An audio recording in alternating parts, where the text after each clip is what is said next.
had some all-time great performances in the bubble. Tell me why there's an asterisk. You can put multiple asterisks on multiple seasons. Damian Lillard said it felt like he did a bid. It felt like he was in jail. There were shortened seasons with Miami, shortened seasons with the Spurs. Are you going to say anything about those organizations? This wouldn't even be a discussion if it wasn't LeBron James. Real hoopers know. Put us in the gym, and we're going to battle it out like our lives depended on it. I actually had an addiction in gambling. If you ignored them, they have a problem with you. T-Mac was a hand over me, grabbed it, and just looked at me. Charles Barkley had a bag. Like, I'm talking about a deep-ass bag when it came down to his offensive skill set.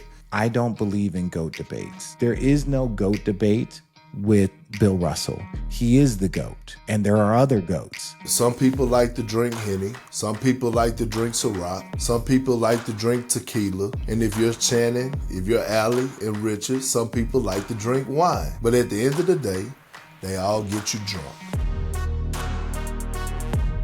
Welcome to this edition. I'm Allie Clifton, Kendrick Perkins, Richard Jackson. Look at you two sitting up prim and proper. Are we diving into some fun hot takes today? Is this what's going on? No, I've got a great rundown. I'm going to keep you guys on schedule. We're going to try to hit as many topics as we can, but I will allow, first and foremost, to take this time and remind our viewers and our listeners to go drop a rating, and a review on your favorite podcast app, Spotify, Apple, wherever you listen to your favorite podcasts, of course.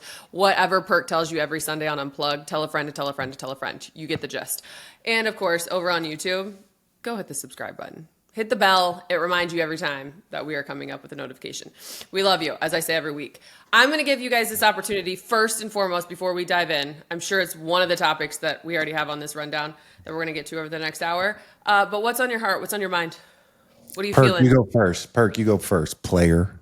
Why I gotta go first, player? Because I got something else, and I got some. No, I want you to go. No. I got something, but we were just off topic for a while, so let's get on topic in the most beautiful way. Yeah. No, I'm saying what's on topic. On topic means we did the catch up, we did the what's going on, we shot the shit. Let's get to a little business, then we can get back to shooting the shit. We're trying to find an argument, but that was well said and well thought out and just kind of well laid out. So he's like, damn it, this motherfucker's right. Yeah, it was. Yeah. I mean, my thing, I'm still on the Steve Kerr, Jonathan Kuminga thing. I know. Number one on the rundown. I know. But the reports came out. And I'm still just disappointed in the Golden State Warriors. And then I got to thinking, well, Mike Dunleavy is there. He didn't draft Jonathan Kuminga. Steve Kerr never embraced Jonathan Kuminga, right? Bob Myers drafted Jonathan Kuminga. And I started to think Podziemski is getting more than an opportunity, in my opinion. He's getting a better opportunity than Jonathan Kuminga is. And I was wondering why. And I think it has something to do with who drafted the guy, right? Who drafted the guy, who's in office, who's not in office, how Steve Kerr favors guys that are role players. Podziemski is going to be a hell of a role player, but Jonathan Kuminga, he doesn't want to be nailed down into being a role player. And that's okay. You drafted him with the number seven pick. Here's the thing. They only offered the man 2 year, $40-something million, 41. So Perk, let me just give you a little bit of context here. ESPN reports today, to your point, Perk, that Kuminga is declining every Warriors offer. He wants $30+ million. Warriors offering him $20 million. Okay. Sham's saying that the Phoenix Suns are aggressively pursuing him, offering nearly $70 million more in guaranteed money than the Warriors. He has offers worth up to $90 million over 4 years from the Suns and the Kings. And is he allowed? So as a restricted free agent, he is a restricted. because it's the end of his rookie term, right? So he's a restricted So free the agent. Warriors are close to ending all sign and trade talks and giving Kuminga the choice of either signing their current offer of $45 million over 2 years or accepting the $7.9 million qualifying Well, offer. that's fucked up. Well, wait a That's second. But wait a second. Just to be clear, so they're going to shut down trade because again, these are tactics. The teams might be trying to get more value. You've seen it. We're not trading Kevin Durant when he asked for a trade at the start of the season. They traded him later in the season. So we see these things where it's like, hey, because right now currently your value is quote unquote low, we'd rather either sign you, get your value up, and then trade you for more because then you'll be a bargain at that price. But this is my question. So when they say the sign and trades they're going to stop that. He's an unrestricted free agent, right? Or he's a restricted free agent. He's a restricted free agent. So that means does that mean he can sign an offer with the team and then the Warriors have the option to match it and let him go? So that's my question. Can't he sign that 4 years, $90 million deal with Phoenix? And then just like DeAndre Ayton did with the Phoenix Suns, I think he signed it with Indiana, I believed, and then they matched it. So that's the part that I'm confused. If he's got that option with Phoenix or has that option with other teams, or is it that Phoenix wants to offer him that money, but it's only could work if it's done via sign and trade? Because that's where I'm saying if he's a restricted free agent, he should get a qualifying offer from a team. The Golden State Warriors have X amount of time to either match it or let him go. Why is that not on the table, and why have other teams not offered him just that? Those are something obviously that I'm sure will unfold as this all unfolds. But I guess the bigger picture, does he deserve that money? Well, let me say this real quick to address Perk's point real quick. You say that Dunleavy didn't draft him. I think Dunleavy might have been a part of the organization. Don't quote me.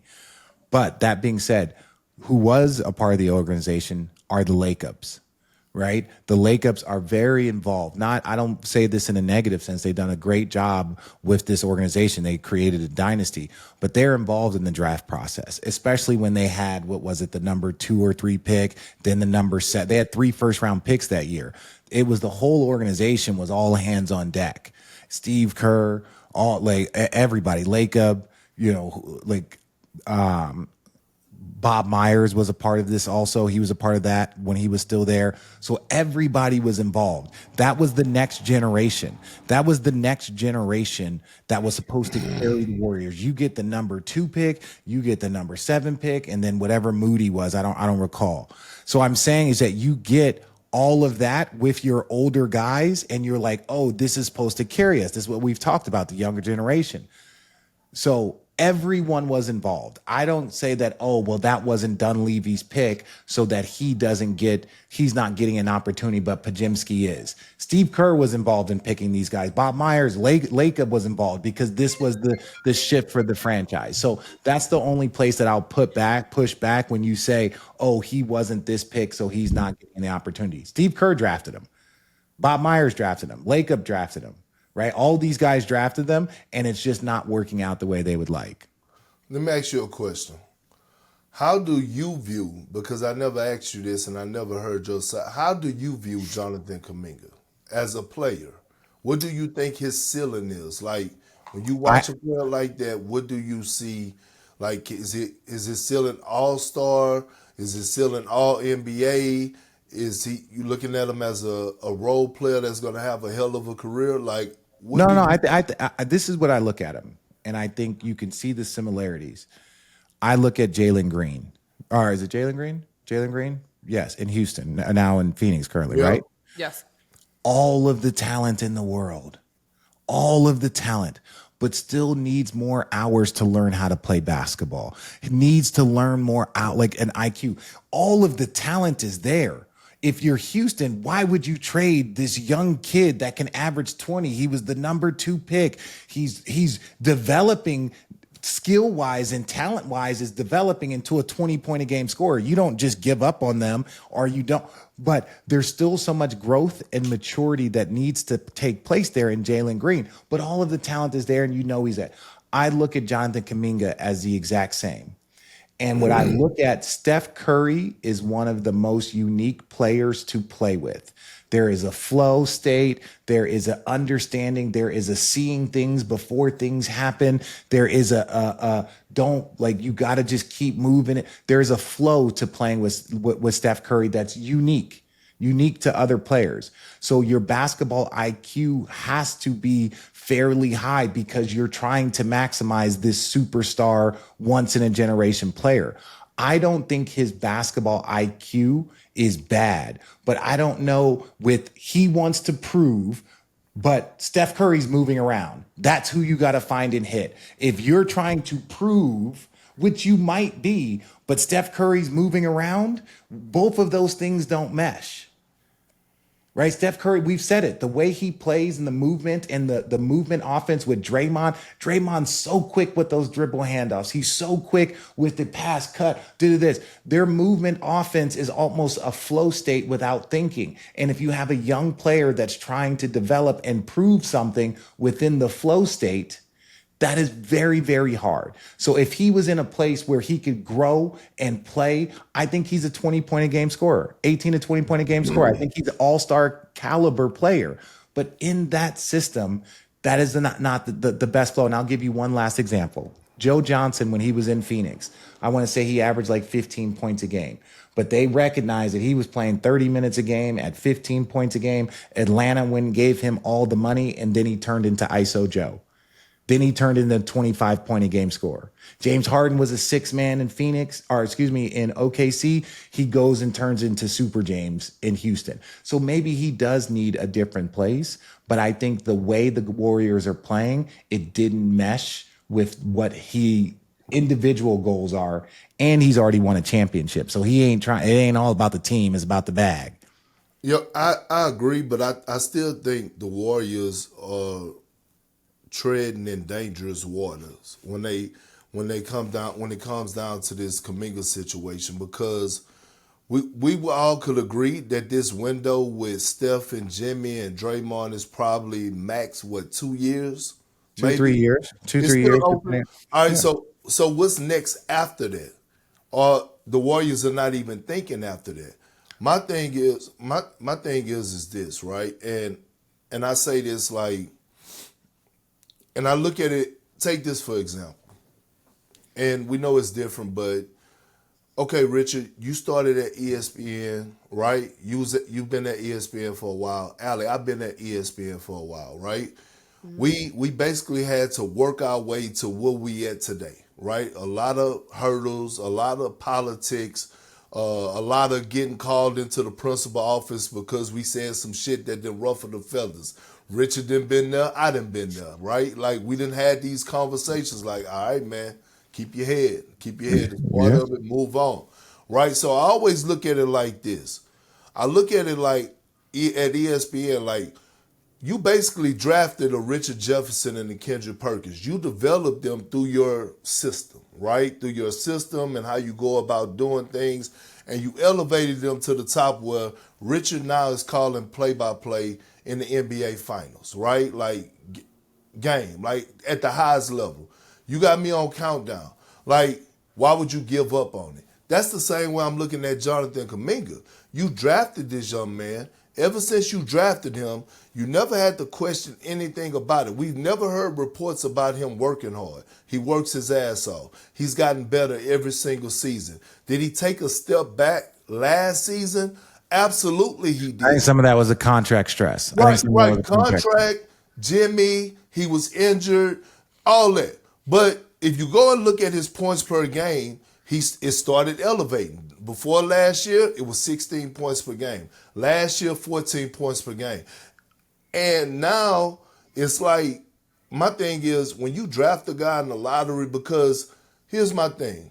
Everybody is always, when a trade is coming about, Allie, even with the Lakers, right? The Lakers are now holding on to these fucking picks. Everybody want to hold on to picks. Everybody was talking about New Orleans got an F for a grade because they gave up a pick from last year because for next year because they traded up because they wanted to go get the guys that they wanted.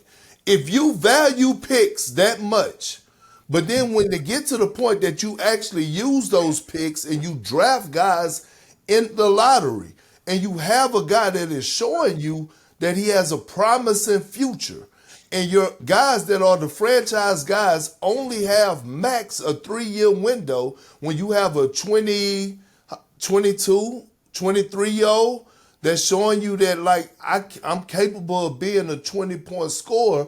Why not invest into this young man? Like But this is what I'm expressing to you. I am not saying that they are not investing, but again, they not. I'm saying not the dollars, RJ. I understand. What I'm saying is you're still looking at it as a parent. You got to look at it sometimes and say, what kid? And I'll put 60% on the Warriors, but I'm still going to put 40% on him. What could you be doing differently? You gotta ask that question, Perk. Steve Kerr has won 10 championships. He won 3 with the Bulls, some with the Spurs, Golden State. Like, he's won so many championships. He's played young players before. He's played the Kevon Looney's. He's played the Pajemskis. He's played Jordan Poole. He's dealt with Jordan Poole's crazy ass shots. Like, he's dealt with young players that they've developed into that. So we got to say, what is it that Kuminga is missing? That's all we got to say. Let's move on. Before we move on to the next topic, final word, Perk, are you good? No, I'm good. No, you don't need no fucking You're final good. words. I don't want no fucking final word. It's because you got your own unplugged 30-minute show full of words. We love it. Check it out on Sundays. Oh, wait. All right. Wait, are we going to the next thing, or is it? Yeah, we're going to the next thing. Okay. Yeah. Well, because no, I was. You were. What do you need? I thought it was. He was going to say something that was on his mind. I was going to say something that's on my mind. I thought that's what, and then he just went for 15 minutes on his topic. I didn't. You added about 8 minutes. So when we have our little one-on-one meetings, Rich, off to the side, and you tell me to keep things moving, and now you're mad at me because I'm keeping things moving. What would you like to talk about, Rich? What would you like? What's on your mind? Okay, ladies and gentlemen, I don't know if you see that, but I'm rocking the Soho Sixer shirt.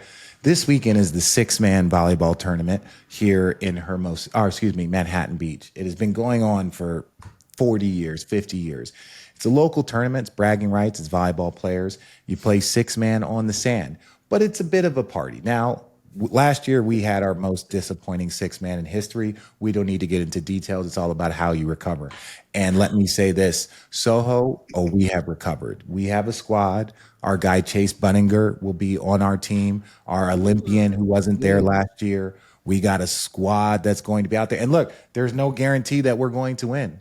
There's no guarantee, but we always win. We win. How many possessions will you play, Richard? How many possessions will Luke Walton play? There's day one possessions and day 2 possessions. Day one, now it was different. When I was 34 years old and I was training 5 hours a day and playing volleyball 4 days a week, I was the day 2 player. Now that I'm 45, I'm a day 1 player. I save our horses. I save some of their swings, but I can hold my own. I'm still 6'7" with a 35-inch vert, right? It's still there. But I'm just letting America and our fan base know that when this Soho Yoga is this weekend. Yes, it starts on Thursday, Friday, and Saturday. The women's team, they won it 2 years ago.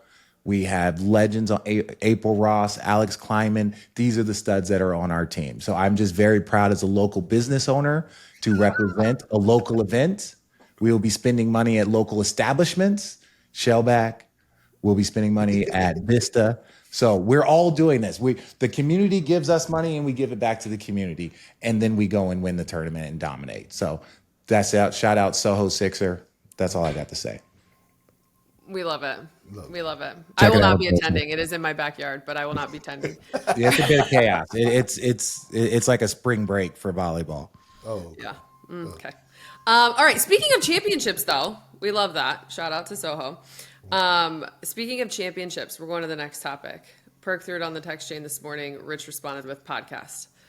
Daryl Morey, Lakers 2020 title, in quotes, doesn't hold up. I do want to read the quote in this article in The Athletic today from Daryl Morey. Had the Rockets won the title, this was regarding the asterisks that everyone discusses when it comes to this championship. I suppose any discussion of the bubble must include the what's the word legitimacy of the Lakers championship. Morey saying, had the Rockets won the title, I absolutely would have celebrated it as legitimate, knowing the immense effort and resilience required. Yet, everyone I speak to around the league privately agrees that it doesn't truly hold up as a genuine championship. Perhaps the lasting legacy of the NBA bubble is that the NBA should be proud of its leadership at both the beginning and end of the pandemic, even though the champion will forever be marked by an asterisk. We got sipping water over here for those of you listening on the audio side. We've got other facial expressions being had. 5 years later, does the bubble title deserve an asterisk? 5 years. My point exactly, Allie, and I'm glad you said that shit. 5 years later. Like 5 years later. One, I don't even know if Daryl Morey was in the bubble.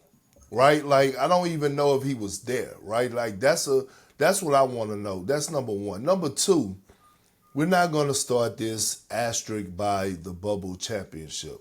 I wasn't in the bubble, but I did cover the bubble. I was on television, and I was watching when guys were getting eliminated, and I was seeing some of the guys. Damian Lillard said it felt like he did a bid. It felt like he was in jail. Like, it tested your mental toughness. One could argue that it's probably one of the hardest championships to accomplish. Forget an asterisk. When you talk about being away from your family, being basically locked up in one place and probably having to eat the same damn food every single day. Well, God knows what type of practice course they had to do. Seeing your opponent on a day-to-day basis. Figuring out certain things. The pandemic was a toll on everybody in the world, let alone guys having to go down there and compete at the highest level.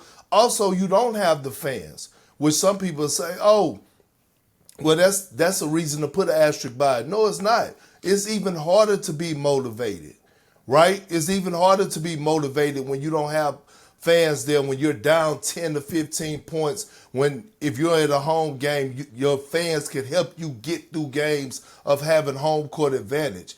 And last but not least, why is Daryl Morey even talking about this shit? He got bigger things on his hands to worry about.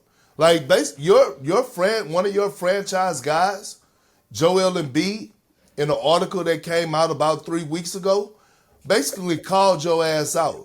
Basically said that this is a dysfunctional organization. Basically said that y'all been pressuring this man to play through injury. Basically saying he doesn't trust nobody no more in the organization. Information was leaked out from the Philadelphia 76ers meeting with only the players and the coaches. So you got bigger things to worry about than to be worrying about a championship for fucking 5 or 6 years ago. If that's the case, then we can all say, you know what? Every lockout year, when the Spurs won it and the Miami Heat won it, let's put an asterisk by theirs too. Because wait, Perk, and don't forget that we did the bubble year, then went right into another season a month later. We remember that wasn't a normal season. We gloss over that we went into who won the championship after the Lakers? Toronto? Was it Toronto? No, 21 Bucks. So again, remember we had another season. So remember we had 3 champions in like 18 months. All of that got screwed. Now I was in the bubble. I spent the last 40 days of the bubble. I was there to cover the conference finals and the finals.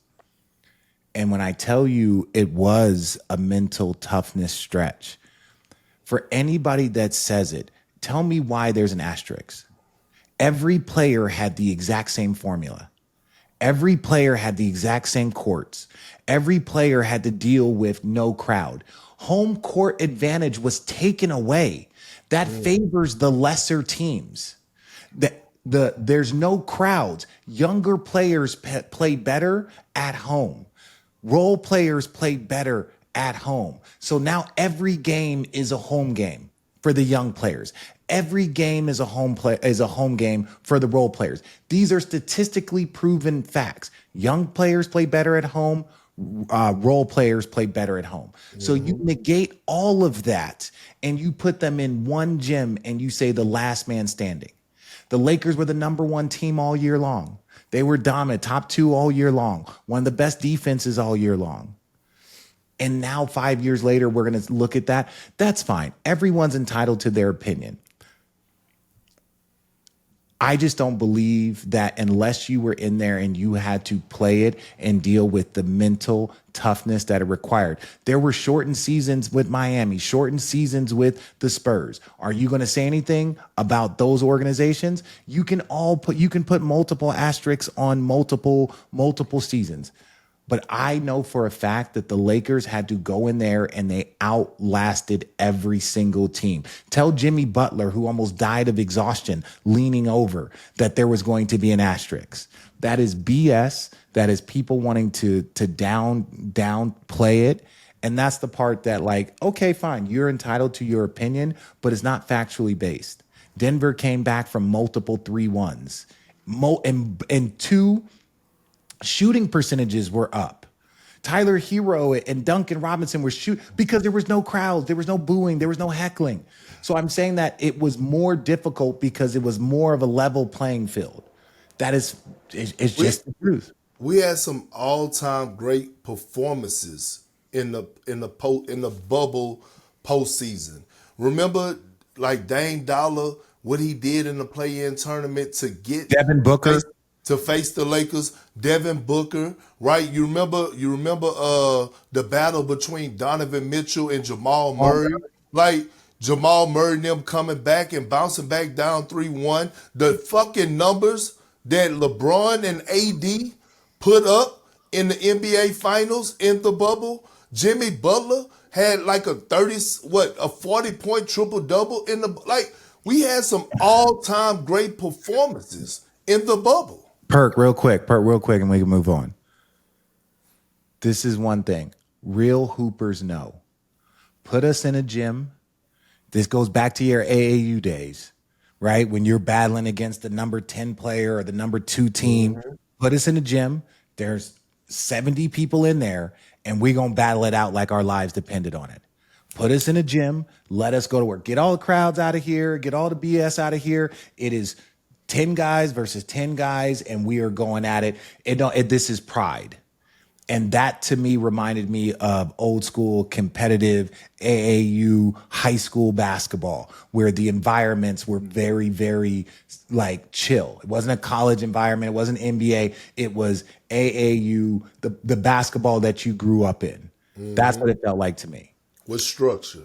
You know what's funny about all of this? By the way, for context, this is an article by Joe Varden in The Athletic because today marks the 5-year anniversary of games starting for the bubble. And so he interviewed columnists, journalists, media personalities, coaches to just kind of reflect on that time. And it's funny when Daryl Morey also spoke, saying that it was a strange combination because it appears that he was there, Perk. Combination of the Coliseum for fans outside the bubble and a luxury purgatory for those of us within it. Outside audiences were entertained by competition and isolation. Inside, players and executives battled opponents in the mental challenge of not being able to leave. So it's interesting. So again, I think Daryl Morey has done good things. I think there's areas in which he has struggled, just like any coach, just like any player. For a player, like Perk says, for your organization to be in the state that you are in, for you to have never won a championship as an executive, but one of the most well-known executives and has had all NBAs and MVPs, to never have won a championship, I'm okay with you talking about the mental state that people were in the bubble, but I just find it difficult for you to downplay someone else's championship when you have yet to go through that path, when you have yet to push through that limit. And I'm not that just again from what you're reading. If you want, what else, Allie? I just wanted to say, moving on from the Daryl Morey element of all of this, do you think that this debate will ever end? Or who cares? Who cares? Who cares? It's who cares? Who like this? No, I say this respectfully. Your point, pure hoop heads, no. And it's a championship. Look, it's a championship. It is a championship. Everybody had the same elements. Everybody had the same opportunity. Everybody was going through the same mental anguish. Some guys wanted to go home after 50 days. Some guys stayed 100 days. Because you know what? This is the bullshit. What would Kobe and the Mamba mentality? Kobe and the Mamba mentality, what would they say? If you toss it up, go get it. Then the Lakers win the first in season. They toss it up and they go get it. Let me say this. This wouldn't even be a discussion if it wasn't LeBron James. If Steph Curry would have won this shit, Damian Lillard, James Harden. The haters were always going to come out. The haters were always going to come out. But I'm saying no one will be talking about an asterisk. But because it's the Lakers with LeBron James on that championship team, it's the reason why 5 years later we're still talking about it. But I would say this: Phil Jackson called it an asterisk when San Antonio won. So we could say that LeBron is not the only person talked about with an asterisk. There's been other quote unquote quiet beefs. Phil Jackson said it about the Spurs. Let's take a road trip around the racetrack. How about this? LeBron James, Nikola Jokic. Have you guys seen the latest here? This is fun. Yeah. Nikola Jokic was caught on video crying tears of joy when his horse Demon Delis. By the way, if you guys had a horse, what would you name it? I think horses got to be named like human names. Like I would, like Richard, Allie or Richard. I'd name him Don. Like I can't name him like Diamond Gold or something Don. Why Don, Rich? Have you ever seen? There's a movie called Hot to Trot with Bobcat Goldthwait. And the horse, it was like Mr. Ed, the horse could talk, and his name was Don. It was John Candy played the voice. It was it's an old 80s trashy classic. If you know, you know. There's people out there smiling right now thinking about that movie. Perk, did you know it? No, I didn't. Okay, I'm gonna go watch it. Right, Hot to Trot is one of those movies where you're like, how did you make this? Why was it so funny? Why was it so stupid? But it is. It's Police Academy level fun. I'm going to watch that because my favorite movie growing up was Old Yeller, and it was like that's a different type, different type. Old Yeller was like it was a different type of movie. Different type of movie. Okay. Anyways, Nikola Jokic, Demon Delis. What? Okay, keep going. I was gonna say movies. My kid did watch Happy Gilmore 1 for the first time. I was going to do a Road Trippin' Cucumbers, like Rotten Tomatoes, a Road Trippin' Cucumber version of what you guys thought of Happy Gilmore 2. Well, I need to go see it, so don't say nothing. Okay, I haven't seen 2 yet. I'm going to wait to see it. I haven't seen 2 yet, Allie. I got to go see it. Oh, my God. Suck my white ass ball. God, it's the best line. I didn't even know what it was until last weekend. So good. Okay. Nikola Jokic, back to it. He was caught on video crying tears of joy when his horse Demon Delis won a Serbian race this week. Then his agent posted cryptic photos with LeBron on a boat talking 2026 plans. Is something really going on? Is something being planned? No. Is the MVP really planning something? No. He's planning to buy a horse. He's not. He's fucking Nikola Jokic. Yeah, but LeBron's probably planning to do something overseas. And look, we know this about Bron, right? This isn't Bron. He's a troll. This is Nikola's agent. Yeah, he's a troll. Bron's a troll. This is Nikola's agent posting it, not Bron. I'm just expressing that when LeBron's involved, you can't ever Facts. Would it be them teaming up, or would it be LeBron owning a team and taking Nikola? Bron loves this conversation, right? He loves this conversation. He likes it. Hopefully, he has it playing on his golf cart as he fucking works on his swing. He likes to keep people on their toes. He likes to keep people on their toes. Let me just say this. This is what Jokic cares about. He cares more about that horse winning than 2026 plans. Does he care about it more than basketball? No. Well, I mean, Allie just said it. I don't know, Richard, because Allie just said he cried tears of joy. He didn't fucking cry when he won the NBA championship. Yeah, that was exhaustion. That's the way exhaustion. He popped that champagne for his horses win versus in that locker room. You know what this reminds me of? His tears of joy reminds me of when Soho is about to win the 6-man. I would cry tears of joy like Jokic did.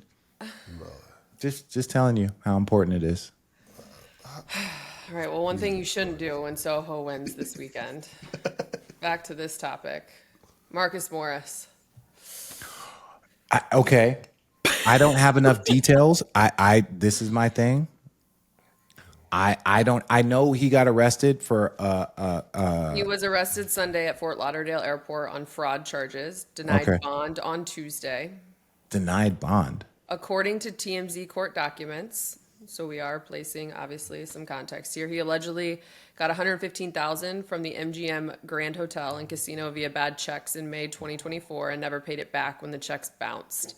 Then in June of 24, he did something similar at the Wynn Las Vegas, netting $150,000 through checks he apparently knew wouldn't cash. So let me say this. As a guy that used to be a big time gambler at casinos, like 4 or 5 years ago, I actually had an addiction in gambling. I actually went up to the casino and signed myself that I would never gamble again. Not that they made me, I did it. Right? Like I did it. I was a blackjack type of guy. And what happens with these markers, when you take a marker out from the casino, is basically you're getting a marker and you have 30 days to pay the marker back. If you don't pay the marker back, then it's labeled as quote unquote fraud or you writing a bad check. Because when you go and you take the line of credit, you know that basically what they're saying is you knew that you didn't have the funds. And they recently, over the last 10 years, that they could charge you criminally. Now, we'll say this. The casinos don't want to go that route with you unless they feel like you disrespected them.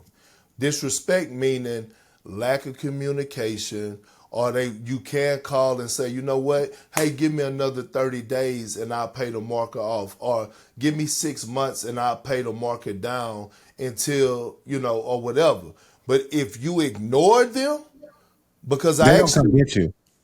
if you ignore them, they have a problem with you.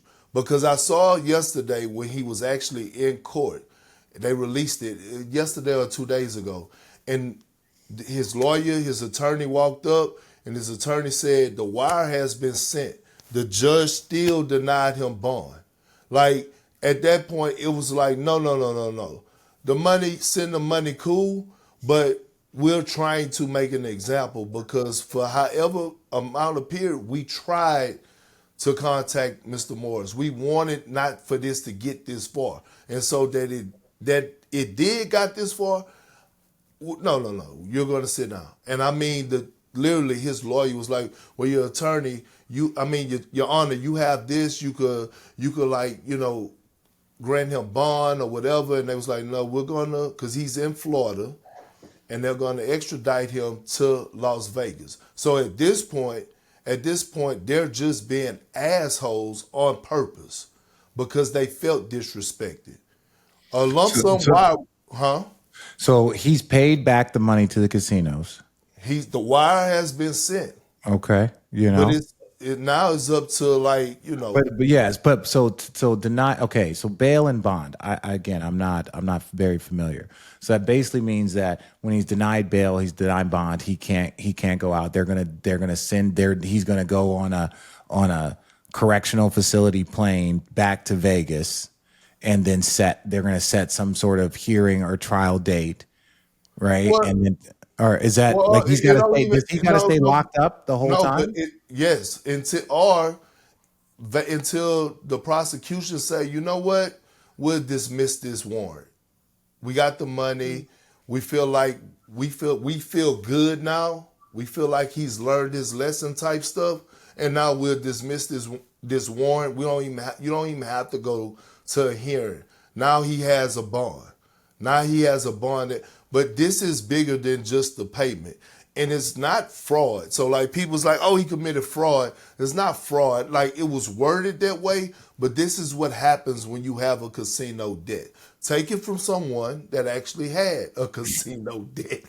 Like I know. And I know what gambling could do to you. Like, bro, you go to them fucking casinos and you sit there and all of a sudden you're like, hey, let me get a line of credit for $20,000. They give you $20,000 and you smoke the shit. Then you say, bring me $30,000 more. And then you're sitting there, you're gambling all day, and next thing you know, you're 100 bands in the hole. and you walking out of there with the shit face.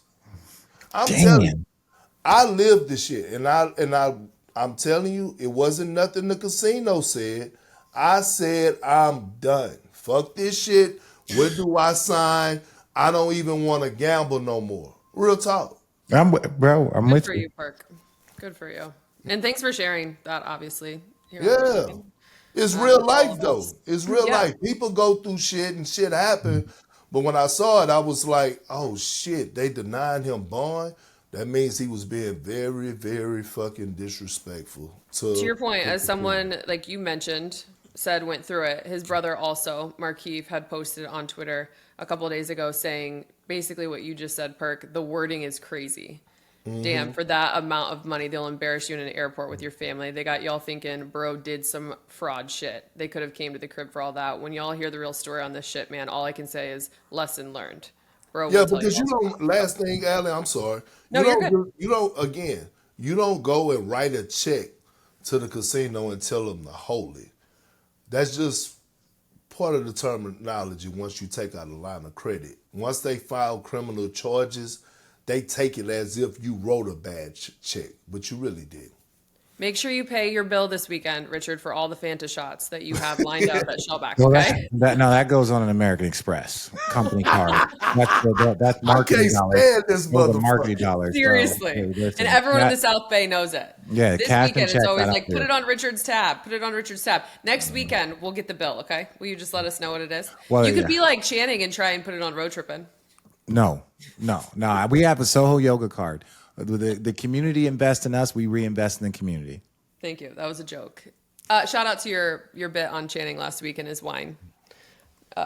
Perk. That was well done. Well done. His $1,500 tabs had you swirling your wine. All right, news and notes. We're continuing to go around the NBA. NBA expansion. You guys up to speed on this one? The That NBA was goes fun. to Europe. Magic and the Grizzlies, they're in Berlin and London. ESPN reporting that the NBA is sending the Magic and the Grizz to play regular season games in Berlin and London as part of a 3-year Europe expansion plan. What's smarter, European or American expansion first? I think they both have their merits. I think the two franchises that you would most likely talk about are Seattle and Vegas. Those are markets that you're not trying to break into. These are sustainable markets, especially I would say Seattle. But then you look at the growth that Vegas has had. So you could look at okay, you're adding to what you would imagine very strong cities. When you go to Europe, you're doing a European expansion, right? You're doing a European expansion. But I think what they're trying to do, in my opinion, is they're trying to. I don't think that I don't know if there's NBA teams that will be in Europe, because you got to understand, once you add 3 or 4 European teams, ideally, that's another 100 basketball players. That's where the water down comes in, right? And that's not knocking down the talent, but it's like now you're going to disperse 100. You're going to add 100 new NBA players. Are there 100 good players out there that are NBA ready? What will that do? That's what the cap. That's what this stuff. That's what the dispersion of players and salary caps, so that they can spread out some of the wealth and more teams can have good players. If you ask me which one is probably stronger, I would say getting those 2 expansion teams here, because there's so much more unknown in Europe. Not saying it won't be successful, not saying that they won't get it, but they're going to work out the kinks. But getting 2 strong franchises here before expansion to Europe, I think that would be stronger. My initial reaction was, oh shit, American players better get their shit together. That was real talk. Like the whole expansion thing, I thought Richard dove into it. I haven't really dived into it, like whether it should be overseas or in the States. But I will say this, the NBA being global doesn't help American basketball players. It doesn't help American basketball players. And I'm just thinking about it because I was in the AAU gym for this past weekend, and I'm watching all these kids, and they're great talent. And I'm watching these kids in there, and I'm listening to the dads, the moms, the aunties, the grandmas, and they screaming. They want their kid to get 20. They think this kid is better than this kid, the top-ranked kids, all this shit, right? In my mind, I'm saying, you motherfuckers don't have a clue. Because they have 6 Wembies in France.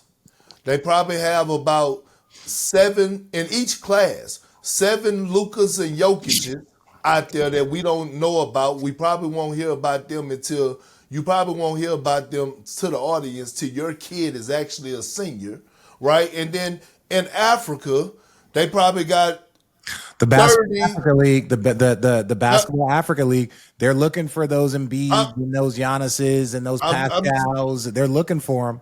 I'm telling you, and listen, they probably have about 40 over there that they looking at. And it just brings me back to the space of look at who has been our last, MVPs over the last 6 years. We have yet to have an American win the MVP. That tells me that other countries, it's a separation of development in the game of basketball. The NBA is recognizing that. It's a separation when it comes down to a level of professionalism from the Europeans to the Americans, right? We don't hear shit about a Jokic except for him celebrating his horses. We don't hear a fucking thing about Giannis except for when him and his wife go live and they go funny as hell because they talking about maybe having their 5th or 6th kid, or Giannis talking about how horny he is, right? We don't, and when we talk about, look, SGA, clean cut, we don't hear shit from him. I'm just throwing it out there that when this conversation comes about and we start talking about expansion, yes, we're talking about money, but American kids, athletes that's trying to get to the NBA, get your shit together. I'm just saying, and that's all. That's why I'm at with it, Allie. We finished last week's episode with what's that, Rich? No, I was just going to say, heed the warning of the professionals. Heed the warnings of the professionals. Just like we're telling you, we're telling you that the NBA can look very different. If there's 30% Europeans in 20 years, it could be 50% Europeans. This is factual. Because it's an American league, but it's the best basketball players in the world. They do not care. Mm-hmm. Rich, you know Mark Cuban. Is his point, we talked about it last week to end the podcast, him sliding into our comments saying most teams lose money in the NBA. And then, of course, the Bill Simmons conversation about the expansion and the $6 billion. Is his point on why expansion keeps getting delayed, the math doesn't work? Like, does he have...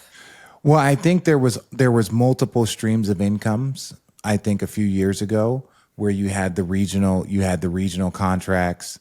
Then you had obviously the national money. There were a lot of different ways for you to I think make money or get yourself in a position. Yes, most teams you can say lose money, this and that, but ultimately you cash out at the end, right? When you buy a team for like Mark Cuban, you buy a team for $250 million. You lose $50 million a year, which you can write off in a lot of areas. So if you lose $50 million over, a 10, 15 year span. So now we're talking about, let's say you're talking about 800 million, right? That you've invested, quote unquote. And a lot of this stuff is written off.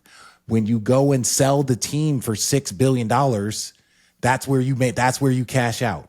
That's why we've seen Paul Allen out. We've seen Mark Cuban cash out. We've seen the Lakers cash out. We see Boston cash out. We see Milwaukee cash out, right? Like we talk about all of these teams. That's when you make your money is on the cash out. It is some people can have money and be, we're going to forever hold this franchise. But if you can lose $30, $40 million, $10 million, $50 million over a 10 year span, that's $500 million. Over a 20 year span, let's say that's $2 billion, but you're selling your franchise for $6 billion.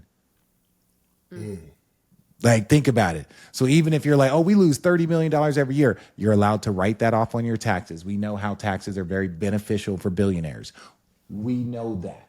So they're not taking that loss. And then they're able to then and go and sell your team for 6 billion, 7 billion, 10 billion like the Lakers.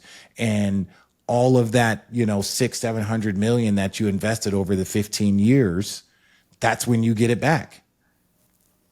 You guys are showing your prime versatility on this episode. Talking casino debts, talking horse racing, talking expansion. My God. Yeah, that's what we do. It's life. You know what I mean? It's life. It's real life shit that is going on. Don't ever question these two. All right, we've got less than 10 minutes, and so we're going to talk a little legacy of some latest news. T-Mac.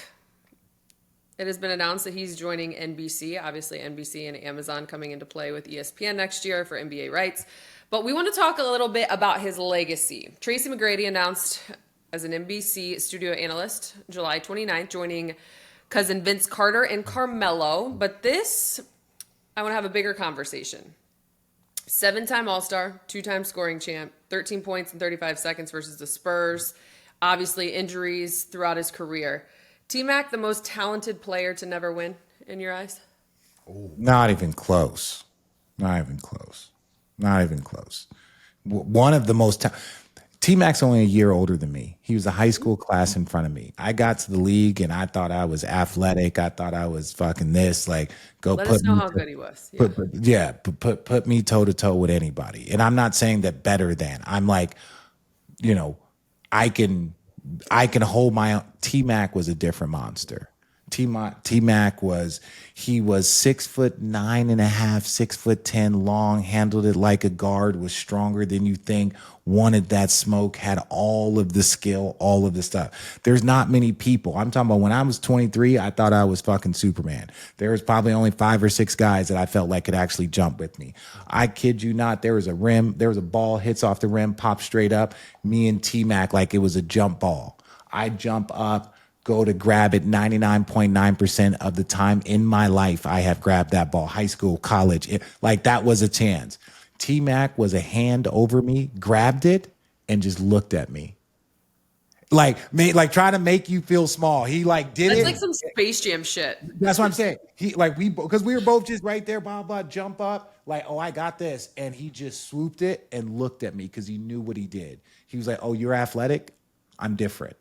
And I say that with all the respect to T-Mac, but if we start going down the line of people that have never won it, he's one of the most talented players ever, but there is a lot more. There are MVPs that ain't won it.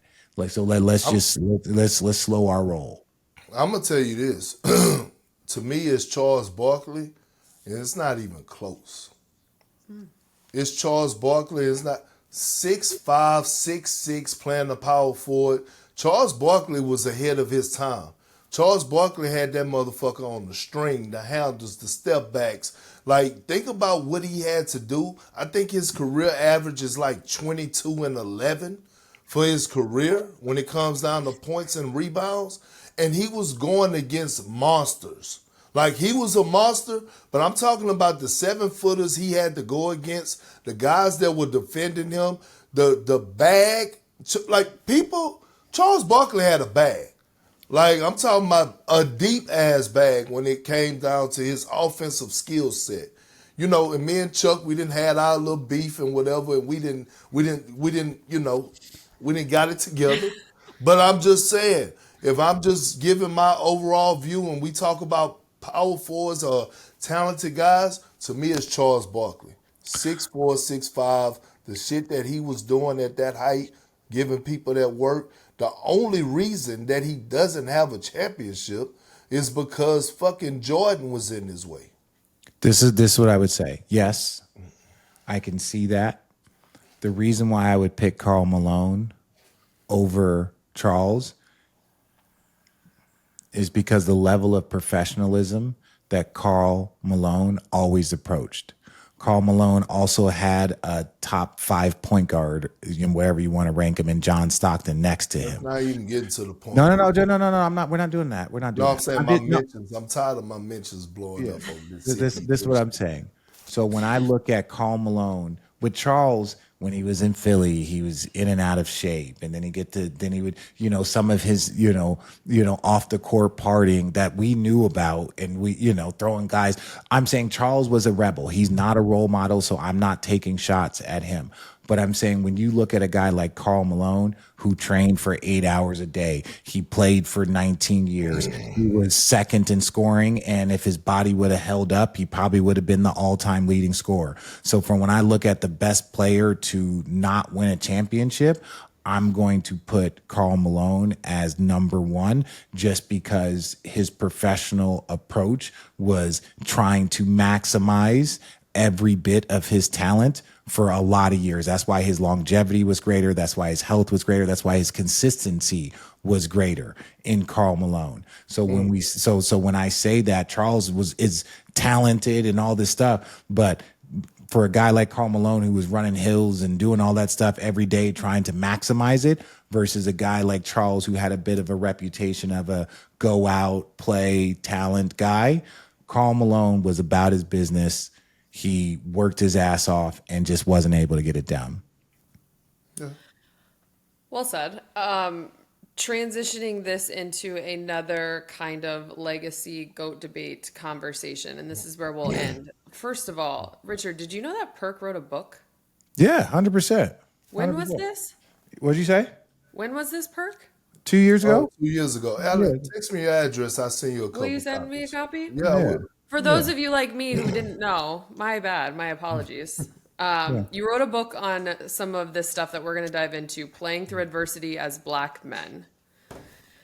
Former undefeated editor at ESPN, Kevin Merida, I believe is how you pronounce that, wrote in the Wall Street Journal last week saying Bill Russell should be the GOAT because of, quote, degree of difficulty, winning 11 championships while facing death threats in Boston.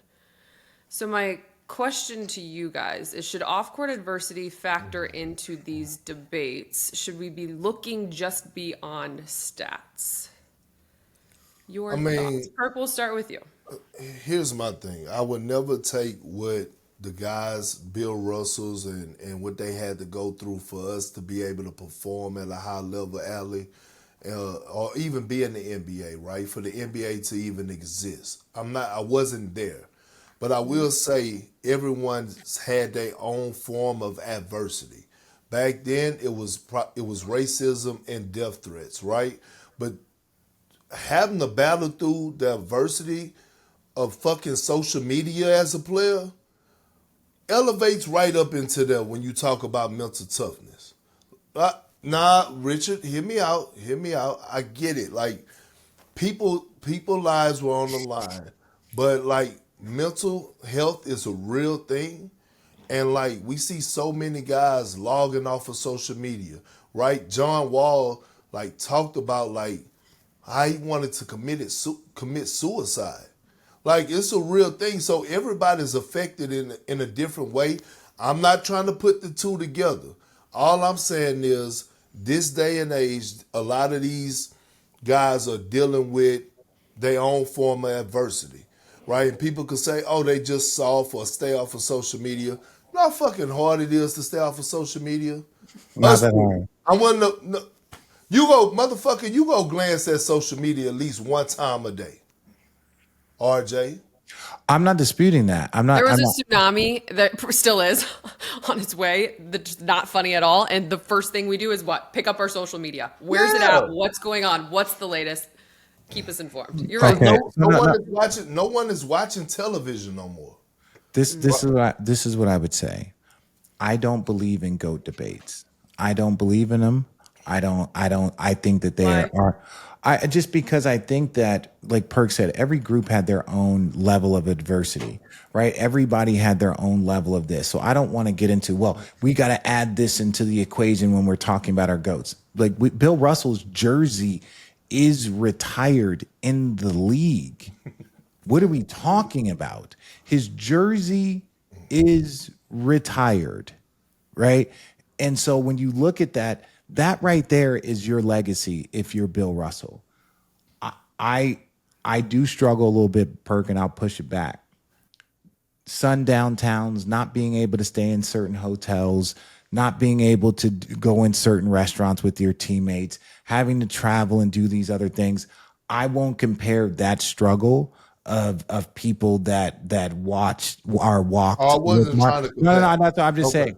I'm just saying. I believe that yes, what the person was saying, what that person from the Wall Street Journal was saying, is that it's very similar to what Jackie Robinson had to deal with, right? And Jackie Robinson was the first, and he was the person that had to deal with these things, and he should be celebrated because if not for his contributions and tolerance and patience, like it could have pushed certain situations back. So I'll say this: there is no GOAT debate with Bill Russell. He is. And that's the thing about basketball and its complexity is like you talk about as Babe Ruth, the greatest baseball player of all time, but he didn't have to play. It was still a segregated league. So he didn't have to play against pitchers and African Americans. And the reason why they started the Negro leagues is because they weren't allowed to play. So you have Babe Ruth hitting all of these home runs, and that's not to diminish his greatness, but was he playing against the best players in the world? The facts say no. It is factual that Babe Ruth was not playing against, even if you're just excluding 8% of the best players in the world, 10%, 5%. If you are excluding those players, you are just factually not playing against the best players in the world. So Bill Russell is a GOAT. NBA is one of the rare sports where we have multiple GOATs over multiple generations with multiple levels of importance to the game of basketball and its survival, whether it's Bill Russell, Dr. J in the conversion of the ABA and the NBA, Magic and Larry, Michael, Shaq and Kobe. Then you go LeBron and Steph and KD. We've always had these players that have dominated their era at a level that we've never seen, and they'll never play against each other. And yes, Bob Cousy couldn't dribble with his left hand, but at the time of the invention of the game of basketball and the growth, he was the baddest motherfucking point guard out there. So we can look at, look at Bob Cousy compared to Kyrie. And you're like, no, that's not how it works. Bob Cousy dominated every point guard out there and won 9 championships. He was the baddest man on the planet at the time. And over the last 60 years, the game has evolved where now you have Kyries and players like that. So it's like, make no mistake, if you were the most dominant of your era, and it's not saying that you were the most physically talented or skilled basketball player of all time, that's my long-winded answer. Allie, I end on this. Yep. It's your preference when it comes down to the GOAT debate, right? Some people like to drink Henny. Some people like to drink Ciroc. Some people like to drink tequila. And if you're Channing, if you're Allie and Richard, some people like to drink wine. But at the end of the day, they all get you drunk. Give And me if any this of was give a me bit, any of we'd them. all be drunk. Having said that, Perk, what's the book? What's your book? Where can people find it? The Education of Kendrick Perkins. Oh, I remember this. Yes, Yeah, I'll send you my address. so I didn't want to real quick, I didn't want to just like everybody could write their story. Like we all have similar stories, right? Like, so I didn't want it to just be like, oh, Kendrick Perkins, he grew up like this, he grew up like that. Now, those are the bits and pieces in there, right? Like I had to share the story of my mom. Like my mom was shot and killed by her best friend when I was 5, right? So I shared that story, but I didn't want it to be all about me. So I tapped into players that I grew up with. I mean, I played with, like a LeBron, like a KG. I tapped into the areas of Boston and like let people know real quick that like while I grew up in Beaumont, Texas, like I experienced more racism in the South, in Southeast Texas, than I did in Boston. And how like things could get blown up was like, oh, Boston is this racist place. I'm like, y'all don't know racism. Like 45 minutes from where I grew up at is racism. They had I was Clan in meetings. yeah, facts, bro. And I had fucking in middle school. I had the James Byrd killing, where the man was drugged from the back of the truck, and it went viral, like on a dirt road. So like, racism is at all levels it exists, yes, and whatever. That's neither here or there, but I just had to tap into that. But I'll be sending you a few copies, Allie. Thank you. And then I'm going to send it over to my friend because I will say she's an avid listener. Her name is Lisa. And she did say, when you say you don't want to just talk about you and make it all about you and your book, I will say there are people out there like her. She had texted after we did the podcast in Vegas of the four of us, and you shared your story about shooting over the power lines. Yeah. And you had made the comment when Channing was talking about how trying to downplay his private school life as a kid. And she said, why did Perk cry himself to sleep every night? She says, I want to know more. I love hearing about how others grew up. I could listen all day. It's in the book. Okay. It's in the book. Yeah, Send me a few copies. I'll pass it along. There are people that love this stuff. So thanks to the both of you for obviously taking the time and being so engaged and locked in. I'm going to give credit to the Bloom energy drink for you, Richard. Also, you're getting dialed in for Soho, Sixer, obviously, this weekend. So good luck to your teams. Hey, good luck, Richard. Do you mean that? I do. Yeah, I do. yeah, he knows. Oh, One nice. win. Are you one back win, this we all weekend win. for Unplugged? You damn right. Sunday. He never takes breaks. Channing will also be back next week as we ship Richard off to whatever his summer adventures are. You guys are amazing. Remember to leave a rating and review, hit the subscribe button, YouTube, wherever you get your favorite podcasts. This is another edition of Road Trippin.